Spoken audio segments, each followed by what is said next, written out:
آپ پتہ کیا کیجئے، آپ مجھے وہ شعر سنا دیجئے، اور آپ کی شاعری کی تو میں ویسے ہی بہت بڑی مداح ہوں، اور یہ تو میں سننا چاہوں گی. تھینک یو سو مچ. اس لیے کہ وہ اسی حوالے سے ہے، اس کا کوئی جواب نہیں ہے ہمارے پاس کہ مرنے کے بعد پوری دنیا میں ایسے واقعات کیسے ہوتے ہیں جہاں بے پناہ یعنی کہ جدید اکوپمنٹ ہے، وہاں پہ بھی ڈاکٹرز اور سب ڈاکٹرز بھی چیک کرنے کے بعد اکوپمنٹ بھی خاموش ہو چکے ہوتے ہیں، اور وہ کہتے ہیں کہ آدمی ختم ہو چکا ہے، اور اس کے بعد پتہ لگتا ہے کہ وہ دوبارہ آ جاتا ہے، پھر لمبی لمبی زندگی لوگ جیتے ہیں. اور جو کلینکل ڈیتھ کے حوالے سے شعر تھا کہ کلینکل ڈیتھ ہو جاتی ہے پھر لوگ زندہ ہو جاتے ہیں، کہ جس کے ہجراں میں ہمیں سانس گوارا نہ ہوا، وہ کسی طور ہمارا نہ ہوا.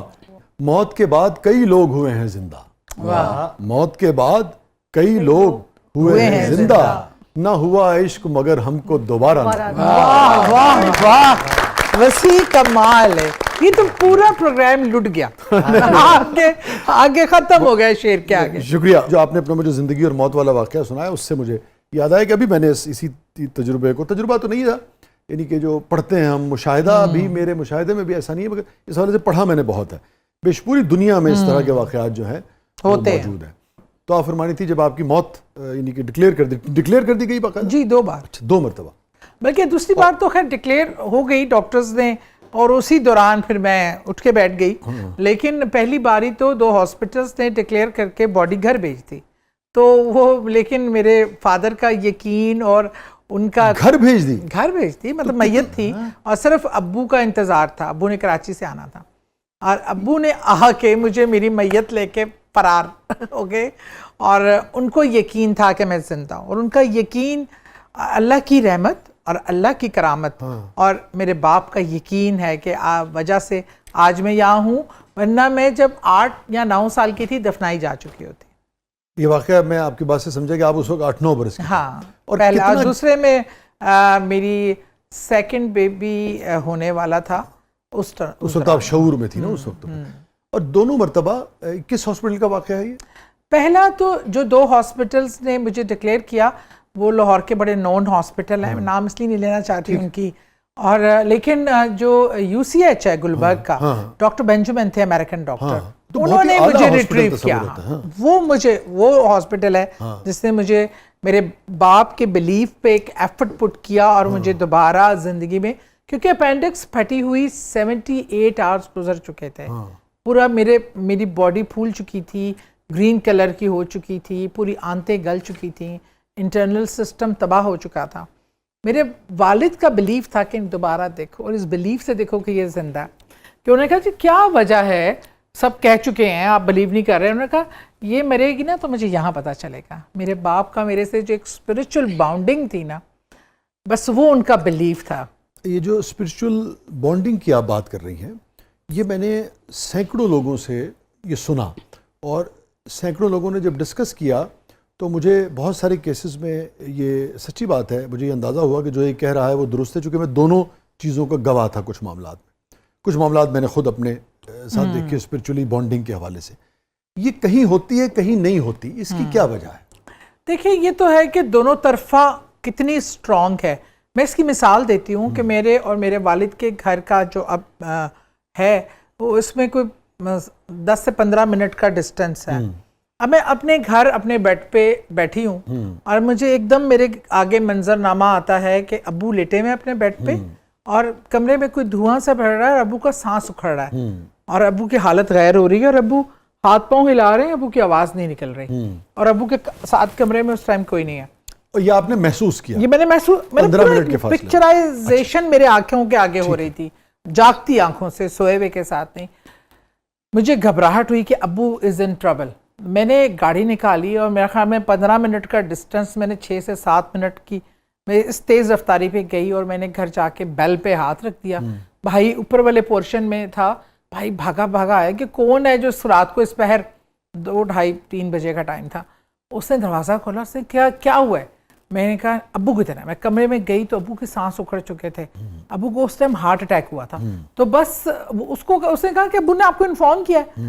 نہیں، بس میں آ گئی ہوں. مطلب اس طرح کا ایک ہے باؤنڈنگ کہ آپ ایک کونے میں ہیں دنیا کے، اور دوسرا شخص دوسرے کونے میں. یہ جو ابھی آپ نے بھی بتایا، یہ ہم جب بات کریں تو ہمیں اس جن کے حوالے سے تو کم زیادہ ملیں کچھ لوگ، اس حوالے سے تقریباً ہر دوسرے شخص کا یہ تجربہ ہاں بالکل ہوتا فیملی کے حوالے سے, اپنے پیاروں کے حوالے سے, پیرنٹس کے دل حوالے ڈوبنے سے کے حوالے سے, گھبرانے کے حوالے سے, اور ان کو یہ نہیں پتا ہوتا کہ کیا ہو رہا ہے, مگر جب کچھ برا ہو رہا ہے پیارے کے ساتھ تو دل ڈوبتے ہیں لوگوں کے. یہ تجربہ بے شمار لوگوں سے ہم نے وہ کیا.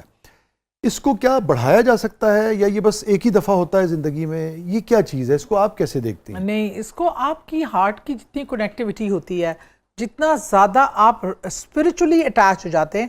ایک ہوتا ہے رشتہ, آپ کا رشتہ ہیومن ٹو ہیومن, ایک ہوتا ہے روح کا رشتہ, اور وہ بہت اسٹرانگ ہوتا ہے. مجھے اپنا ایک شعر یاد آ گیا, روح سے روح کا ملاپ ہے یہ, جسم تو درمیان ہے ہی نہیں. سبحان اللہ, اصل بات ہی یہی ہے. محبت وہ جذبہ ہے کہ محبوب اپنے محبوب رسول خدا صلی اللہ علیہ وسلم کو معراج دیدار کے لیے بلا لیتی ہے. یہ محبت ہے. یہ عام انسان کی مطلب سوچ, محبت وہ میریکل کرتی ہے جو میں سمجھتی ہوں کوئی چیز نہیں کر سکتی. جہاں سائنس ختم ہو جاتی ہے, جہاں علم ختم ہو جاتا ہے, وہاں اللہ سے بندے کی ہو, بندے کی اللہ سے ہو, وہ عروج محبت. اور انسان کی انسان سے خود ایک معجزہ ہے نا, محبت معجزہ. اللہ نے جو عطا کیا. دیکھیں میرے باپ کی میرے ہی محبت میرے لیے زندگی میں معجزہ بنی. میری جو دوسرا میرا واقعہ ہے اس میں میرا بیٹا تھا چھوٹا سا, تب جب میں نے اپنے آپ کو خود مرے ہوئے دیکھا اور سارا. یہ بڑی امپورٹنٹ بات آپ کہہ رہی ہیں, آپ نے دیکھا کہ آپ بالکل second time I experience life after death. کہاں تھی اس وقت آپ, کیا کیفیت تھی, انوائرمنٹ کیا تھا, جو بھی اس حوالے سے آپ شیئر کرنا چاہیں. میں ایڈمٹ تھی ہاسپٹل میں, میرے والد اور میرے پاس تھے, اور میرا بیٹا جو تھا بڑا والا وہ 2.25 سال کا تھا. تو میں نے کیفیت فیل کی کہ اپنے پاؤں کے انگوٹھے سے اپنی روح کو سرکتے ہوئے اور نکلتے ہوئے جب میں نے محسوس کیا, اور اس کے بعد جو منظر عام بدلا, تو میں اسی ہاسپٹل کے کمرے میں چھت سے خود کو دیکھ رہی ہوں. اور میرے ڈاکٹر بھاگے آ رہے ہیں, مجھے پمپ کر رہے ہیں, مجھے ہارٹ میں انجیکشن لگاتے ہیں, وہ سب کر رہے ہیں. اور مجھے سمجھ آ گئی کہ میں آئی ایم نو مور, کہ میں گئی. اور میں آپ اسی دنیا میں تھی جو آپ کا ماحول تھا, جب آپ دیکھ رہی تھی, اسی کمرے میں تھی, اسی کمرے میں موجود تھی. اب میں محسوس کر رہی ہوں الگ دنیا نہیں تھی. نہیں, میں کہہ رہی ہوں کہ اللہ تعالیٰ, میں تو مر گئی ہوں, تو مجھے واپس جانا ہے. تو میں کہتی ہوں میرا بیٹا بہت چھوٹا ہے, اللہ تعالیٰ وہ ماں کے بغیر کیسے رہے گا, اللہ مجھے جانے دے, اللہ مجھے جانے دے. ڈاکٹرز کی ساری لائنیں اسٹریٹ ہو گئی, سب کچھ.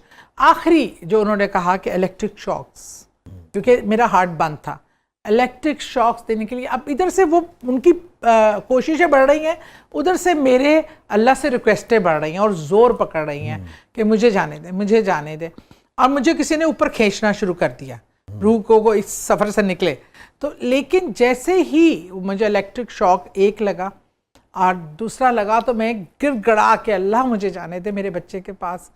ایسے کسی نے مجھے چھوڑ دیا کہ جا, اور میں تیزی سے اپنے جسم میں داخل ہوئی, اور سیکنڈ شاک کے بعد اٹھ کے بیٹھ گئی کلمہ پڑھتی ہوئی. ڈاکٹر بھی گھبرا گیا, اور ڈاکٹر نے مجھے بتایا کہ اتنے ٹائم پیریڈ کے لیے آپ کا ہارٹ کچھ کام نہیں کر رہا تھا, یو ور ڈیڈ, اور اگر اس شاک پہ آپ نہ اٹھتی تو ہم ابھی آپ کا سرٹیفکیٹ بنا کے دے دیتے بس. لیکن وہ محبت تھی, میرے رب کی محبت اپنے بشر سے, اور میری محبت اپنے بچے سے. یہ فرمائیے گا بہت دیانتداری سے, کبھی آپ نے انالائز کیا کہ یہ جو, چونکہ وہ تو چلے آپ چھوٹی تھیں, یہ جو دوسرا واقعہ آپ کہہ رہی ہیں, لیکن آپ بہت ذمہ دار خاتون ہیں, اور آپ جو کہہ رہی ہیں بالکل دیانتداری سے کہہ رہی ہوں گی, مگر کبھی آپ نے سوچا کہ بعض اوقات ہوتا ہے آدمی ہونے نہ ہونے کی کیفیت ہوتی ہے. جیسے اگین میرا ایک شعر ہے کہ ہے یاد کوئی 106 کہہ رہا تھا, اور میں تیرا نام لیتا رہا اس بخار میں. یا ایک اور جگہ میں نے کہا کہ یہ مکر ہے کہ ہوش میں آیا ہوا ہوں میں, یہ مکر ہے کہ ہوش میں آیا ہوا ہوں میں, کچھ دیر قبل ہوش سے جانا فریب تھا. تو یہ ہوش اور بے ہوشی کے درمیان ایک کیفیت ہے. میں آپ سے جاننا ہی چاہ رہا تھا, آپ کو کبھی لگا بعض اوقات ایسا بھی ہوتا ہے کہ آدمی ہیلوسینیٹ کر رہا ہوتا ہے, اور اس ہیلوسینیشن کو وہ حقیقت سمجھ بیٹھتا ہے, یا آپ سمجھتی ہیں کہ آپ نے اس کا تجزیہ کیا کہ جو کچھ آپ نے دیکھا وہ حقیقت تھا, یا کسی وہم یا گمان کو آپ نے حقیقت سمجھ لیا؟ نہیں بالکل یہ حقیقت ہے. آپ نے اس نے اس کو انالائز کیا بالکل, اور وہاں کے ڈاکٹر اس چیز کے گواہ تھے, اور جو میں نے ان کو بتایا کون کہاں تھا, کیا کر رہا تھا, وہ بھی کیونکہ اس ٹائم میری باڈی میں تو کچھ بھی نہیں تھا, وہاں تو کچھ بھی نہیں تھا, وہاں تو ہارٹ بیٹ نہیں تھی, پلس نہیں تھی. ہاں انہوں نے تصدیق کی. Very strange and interesting. یہ فرمائیے آخر میں کہ جو آپ کی وظائف کی جو آپ کا علم ہے, اس حوالے سے آپ کیا سجیسٹ کریں گی کہ چلتے پھرتے ایک عام آدمی کی زندگی میں جو وہ پڑھ سکے اور اس کی زندگی میں مثبت اثرات جو ہیں اس کے مرتب ہو سکے؟ کوئی بھی ایسی چیز جو کثرت سے استغفار ٹھیک ہے اور درود پاک ہاں سبحان اور اللہ آیت الکرسی اور تینوں کل سبحان اللہ یہ اپنی زندگی کا حصہ بنا لیجئے اور اور اس کے انشاءاللہ کوئی خاص اوقات کار نہیں چلتے جب پھرتے جس آپ جب حالت چاہیں میں آپ جس پڑھنا حالت میں۔ چاہیں پڑھ سکتے ہیں. بہت بہت شکریہ سعدیہ سہیل صاحب، آپ تشریف لائیں اور بہت اچھا لگا، بڑی شاندار گفتگو آپ سے رہی بہت شکریہ. اور لوگوں نے بھی مطلب انجوائے کیا ہوگا، کچھ مانیں گے کچھ نہیں مانیں گے، مگر بہرحال میرے خیال میں انہوں نے لطف ضرور لیا ہوگا آپ کی گفتگو کا. بہت شکریہ. Thank you so much, thank you so much. ناظرین یہ تھا آج کا زبردست، اور شعر آلریڈی بہت آج مجھے یاد آ رہے تھے کیونکہ روحانیت کے حوالے سے تھے، سو جتنے بھی میں نے کہے تھے اس میں سے کم 25% آج میں نے شیئر کر لیے. وہ موقع ہی ایسا تھا، گفتگو ایسی تھی. اجازت دیجیے، اللہ حافظ. اپنے فیڈ بیک سے میں آ جاتا ہوں.